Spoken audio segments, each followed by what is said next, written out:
behind the brand. Game on.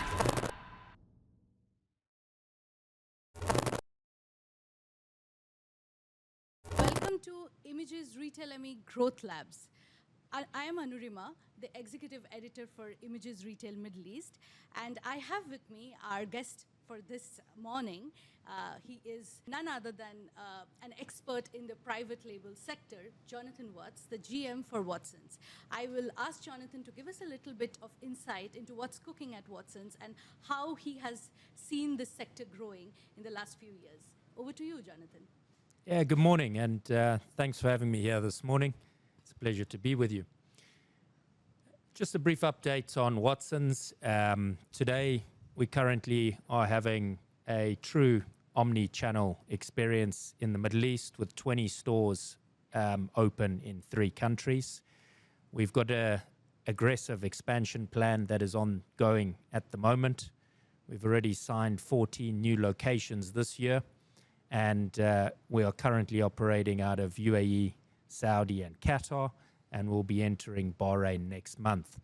So we've been listening to our customers very closely. The demand is high, and Watsons is on the forefront of growth in the region.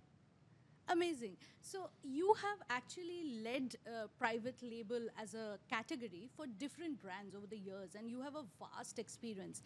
So what do you think, stands out for Watsons in this category, and how do you see the category becoming, growing in the coming few years significantly? Yeah, the private label category is experiencing tremendous growth, and it will continue over the coming years. At Watsons, we've got a very strong private label presence within our stores. It's a key differentiator for our customers.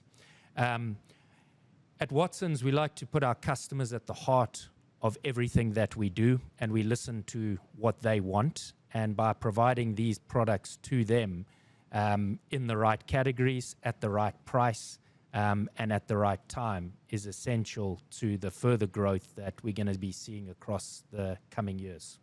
That's amazing. That's really very interesting. But, Watsons has pioneered this whole experience of private labeling way before a lot in the industry. So, how does that create that customer hook, if you can talk about that? Yeah, being a pioneer in the private label segment within Watsons, if we have a look at Watsons today, there's more than 8,000 stores worldwide, and in Asia alone, and including the Middle East. The instance at Watsons, there's a lot of scientific advancements and in the skincare, cosmetics, and wellness. With this vast reach of stores and customers that we serve on a daily basis, a lot goes into it in developing these products and making them available for our markets. The private label segment within our region, it's not only about providing the right private label products, but it's also about reaching the right trends for our customers in our region and being trend specific for the Middle East market. So you mentioned that it enhances the customer journeys. It actually helps you build that loyal customer base.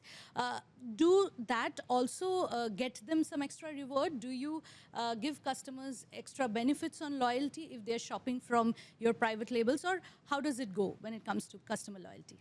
Yeah, I think building loyalty is essential in any business today, because what it leads to is repeat customers.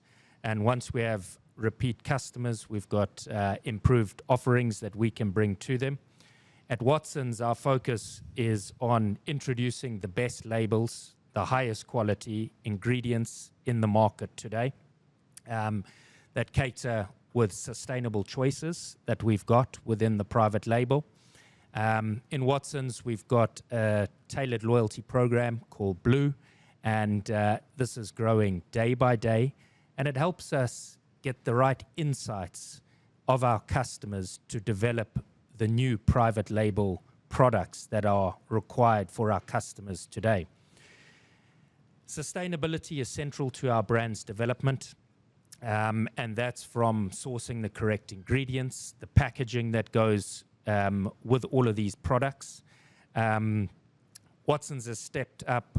We've actually removed all sustainability is central to our brand's development. From packaging, we strive to minimize our environmental footprint across our exclusive brands collection. For example, Watsons has stopped selling all rinse-off cosmetics and personal care products containing microplastics since January 2020. So I think Watsons will always keep this at the heart of the development of all private label moving forward. Correct. You touched upon a very important topic, sustainability, and I was about to ask, so what's in store for the customer in 2025? Anything you want to give a sneak peek into, some lineup, some exciting thing that's coming up? Yeah, I think the private label segment is continuously evolving over time, and it's important that we keep up to these trends that our customers require. So we're focusing on launching new lines, new product lines that are aligned to these new beauty trends, such as clean beauty, sustainability, and personalized skincare. Some of our most beloved products, like Collagen by Watsons and Naturals by Watsons, are set to undergo changes this year. So we will have a new white range by Collagen and a new enhanced Natural by Watsons range launching in Watsons this year. And these products are after understanding some of our key customer demands that we've seen through our loyalty program, Blue, and we are answering their demands with that. Yeah. That's great. That's great. And it is obvious that as a brand, you listen to your customers so much, and that shows in the way you are, launching different products and reinventing the wheel. So in this whole equation, what about the challenges? Do you also come across challenges in terms of merchandising or manufacturing that you want to highlight? Yeah. Yeah, I think some of the challenges with private label is ensuring that we reach the right scale and we're able to reach the minimum order quantities that are required to develop these products for our customers. With Watsons scale across the world, this helps us a lot with 8,000 plus stores and our continuous growth in the Middle East. We don't see that as a roadblocker. And we'll continue to understand these trends and meet their demands. What about meeting the sweet spot with the right pricing? Have that bothered you guys a little? Or is it just a smooth sell because you already have so much of experience and you know what price to put for each product? Yeah. Oh, I think pricing is essential to the private label strategy. And you'll find that most of our ranges, whether it's Collagen by Watsons, Natural by Watsons, some of our health ranges, our wellness ranges that come into the private label offering within the stores and online, these are priced very competitively and often more affordable than your household brands that you can see in the market today. That's great. That's great. But you also stock different other brands in the store, and then it's your own brand. Does that merchandise mix ever pose a problem, or it's like, do you want to give your baby a little more attention, or how do you make it very nice, peaceful, and coexistence for each product? Yeah. Within any retail offering today, it's the customer's the one who will decide, and the product is king. And when we bring these products to market, they are priced right, they have the right ingredients, they are merchandised well, they've got the right packaging, and the customers are the ones who tell us which products they prefer. It either suits their wallet and it solves their problem, whether it's a skin problem that they're trying to address. These are the customers are the people who tell us which ones they prefer at the end of the day. So customer is king. Absolutely. And you guys just merit that too much in all your decision-making processes, which is lovely. But in everything, from the business perspective, how much does the private labels contribute to your overall business? If you're allowed to say that, just quantitatively or qualitatively, some way, so that we understand the growth potential a little more. Yeah. Private label is growing significantly. And it's high double-digit growth. While I can't reveal the exact figure, it's one of our fastest-growing segments within our business, and it will continue to be a leader. What we will do is we analyze the beauty trends that we are seeing across the market, and we're ensuring that we're at the forefront of development on these trends, and to ensure that we bring in new products that will continue the growth within this segment. That's amazing.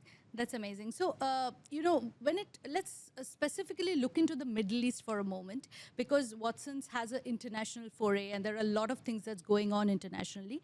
But how do you plan to make the private labels in the Middle East a significant category or a significant business driver for the brand? Is there a special strategy that you have in mind for Middle East, or is it more universal? How do you approach it? Yeah, I think it's a very important question, this, and I think understanding the Middle East customer is essential, and there are different requirements from the Middle East customers, and whether that be around different skin concerns, whether it be around the harsh environment and that we operate around our region. So for us, it's more important that we tailor-made the offering to meet their demands within the beauty category. And we can see this coming through from the products that we are selling, whether it is a whitening creams that are high demand, sun care, clean beauty. These are some of the trends that we can see that are coming through that we need to answer from a private label point of view. Amazing, amazing. So just to wrap up, as a retail leader who has been in business for so long, understood retail so closely, understood the customer sentiment so closely, what do you think will be the top 3 trends that retailers should watch out for in 2025? Like they should have it on top of their strategies this year. Yeah, I think there's a couple trends, and while we can't predict all of them, it's an ever-changing environment. There's a couple that come to mind, and one is around K-beauty, and that continues to grow at a fast pace within the stores and online. We will see this regime and clean beauty approach moving into hair care. And so that's something that we do foresee coming up in the future. The other one is J-beauty, Japanese beauty, which is getting bigger and bigger by the day. And I think it's from the minimalistic approach and the skincare regime that they follow is starting to take shape within our market. And the last one is probably sustainable choices and the sustainable ingredients and products that come to market, ensuring that we're using trusted suppliers. The ingredients that we use are safe for all our customers, and I think that's integral part of building up the private label and the trends for moving forward. Amazing, amazing. Thank you, Jonathan. It was lovely speaking to you, and looking forward to some lovely products in store, and hoping to see a lot of movement around beauty and private label. Behind the brand.